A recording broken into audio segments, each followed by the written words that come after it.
Hi, and welcome to the LDV Podcast. My name is David Maldo, and I'm the founder and CEO of Let's Do Video. We cover business communications and team productivity. And today I wanted to talk to you about a new report from G2 Crowd. First, I'd like to thank Zoom Communications. Zoom's a sponsor of LDV, and they shared a preview copy of this report with me and asked me for my reaction. The report itself is called the Momentum Index for Video Conferencing. And I thought it was very interesting. It was very different than a lot of similar reports I've seen. Reports like these use a number of different factors to compare different companies and services. Often they'll use how much revenue a company makes, or how long a company has been in operation, or what the feature set of the services are themselves. This report's a little bit unique. It's focusing on two things that we're going to define in more detail later: momentum and satisfaction. And my understanding is this is the first of a series of these momentum reports, so be sure to check out G2 Crowd to see how they cover other industries. So let's take a look at the chart itself. Now, as you can see, Zoom is their logo is literally off the chart. You could see why Zoom wanted to share this with me and get my reaction. And when I see something like this, my first reaction is, well, I'm going to have to look into the methodologies to see what's going on here. When one company is so far apart from everything else, you have to wonder, how did they get those points? Are they getting points from things that really matter to us and things that we care about? Are there things that aren't being considered that we do care about? What exactly is going on here? Fortunately for us, along with this chart, G2 Crowd published the complete methodology of how they created it. And I looked through it, and I have to say I'm pretty impressed. The G2 Crowd really covered the bases to make sure this thing was fair. I've done this kind of work. They're going to get some pushback. So the methodology has to be shared, which they did, and it has to be bulletproof. So let's take a look at the two factors they considered and the methodologies behind them. The first one is what they call momentum, which I guess we could loosely think of as growth. Now, they say momentum includes employee growth, review growth, social growth, and web growth, a year-over-year change. Now, what's interesting is this is all hard data. This isn't opinions. This isn't anything soft. These are just numbers, and they show where these numbers come from. So Zoom being so high on that y-axis, it's just a result of the numbers themselves. It really is supported. And if we look at what this y-axis represents, it is about growth.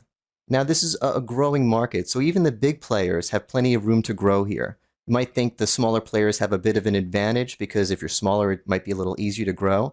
But there's so much room in this market. And you also have to consider that the big players have more of a footprint and more resources, so they have an advantage that way. I think it kind of evens out.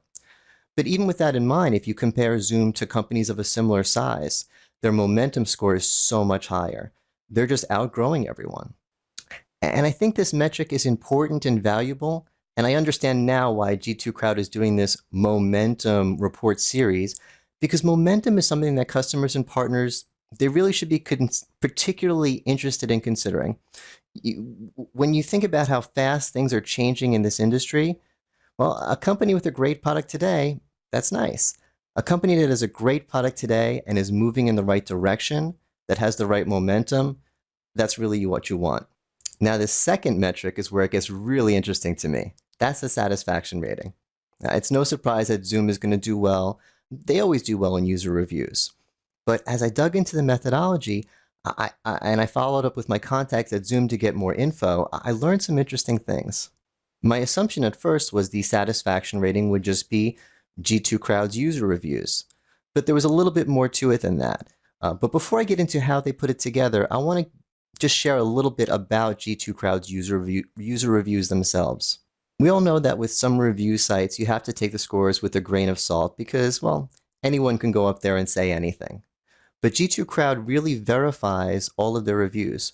First of all, you have to sign in with a LinkedIn account. And LinkedIn isn't like Twitter where you don't know if it's a real person or not. You can see if someone on LinkedIn is real. And they manually review or validate each review. And that validation doesn't just ensure that it's a human being, it ensures that it's no one working for the company or that the ratings are included or not included if it's a review from a partner company. So these are really kind of legit reviews. So in the same way as the momentum score, we know what elements were included in the calculation, We don't know the exact secret sauce of how they do the math. It's the same thing for the satisfaction rating. But some of the things that they list of being included are the ratings themselves, the number of ratings, the age of the ratings. Obviously, older ratings might be for an older version, shouldn't be weighted as heavily. As well as the quality of the reviews themselves. Reviews that are filled out more thoroughly are given more weight, and a number of other factors. So it's not just the 1 through 5 star score. Now, regardless of how they do the calculations, when a company has a perfect 100 score for satisfaction, I think I want to know a little bit more about what's going on. So I reached out to Aaron Lewis. He is the social and advocate marketing manager at Zoom, to ask him what's going on with Zoom's great user reviews and how it ties into their social media community building efforts. Now, if you look at Zoom's Twitter feed, you immediately notice something. They don't have typical customers tweeting at them.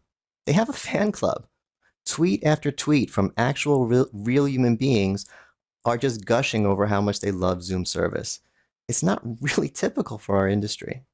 So it's not surprising to see Zoom do well on any sort of report having to do with user reviews. But actually, I noticed something interesting. Speaking of user reviews, I was looking on different places on the internet to see what their user reviews are actually like. And I looked on the Apple App Store, and I noticed that on every negative review, Zoom replied and tried to help, tried to contact that person, not just give a quick tip or just a cursory response, but try to reach out and find that person and contact them to follow up and make it work.